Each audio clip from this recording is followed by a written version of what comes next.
ہم ایک دوسرے کی عزت کرنا ہے، کیونکہ خدا کا کلام کہتا ہے کہ خدا نے ہمیں عزت کے برتن بنایا ہے۔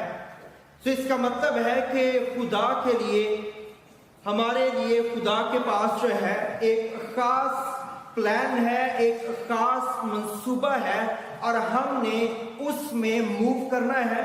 اور اگر آپ خدا کے پلان میں موو کرنا چاہتے ہیں تو ضروری بات ہے کہ آپ خداوند کے کلام میں جو دی گئی باتیں ہیں، جو دیے گئے سکیچ ہیں، آپ ان کے اندر رہ کے اپنی زندگی کو بسر کرنے کی کوشش کریں۔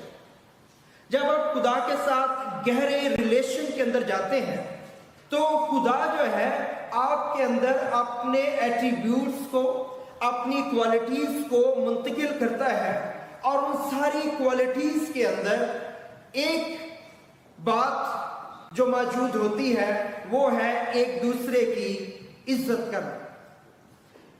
خدا کا کلام جو ہے بڑے واشگاف الفاظ میں، آپ جانتے ہیں 10 حکموں میں سے ایک حکم جس کے ساتھ وعدہ ہے وہ کیا حکم ہے جی؟ اپنے ماں کی اور اپنے باپ کی عزت کا۔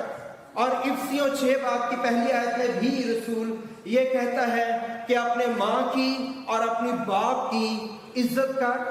اور اگر آپ تموتھیوس کے خط میں چلے جائیں وہاں پہ آپ کو ملے گا، وہ کہتا ہے اپنے مالکوں کی عزت کر، روحانی پیشواؤں کی عزت کر، بادشاہوں کی عزت کر۔ اگر آپ پطرس کے خط میں چلے جائیں وہاں پہ آپ کو ملے گا جو آپ کے مخالف ہیں ان کی عزت کر، بیواؤں کی عزت کی جائے، شادی کی عزت کی جائے۔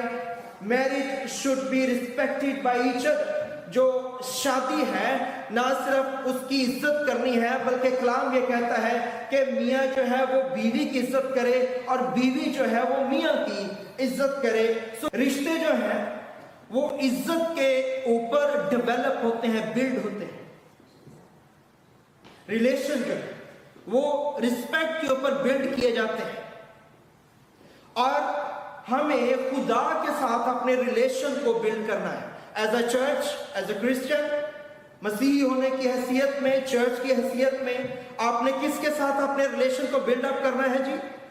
خدا کے ساتھ۔ اور جب کوئی شخص عزت نہیں کرتا ہے تو اس کے دوسرے معنی یہ ہیں کہ وہ خدا کے کلام کو نہیں مانتا ہے، اور جب وہ خدا کے کلام کو نہیں مانتا ہے تو اس کے معنی یہ نکلتے ہیں کہ وہ خدا کو رسپیکٹ نہیں کرتا ہے، اور وہ خدا کے ساتھ اپنے ریلیشن کو بلڈ بھی نہیں کر سکتا۔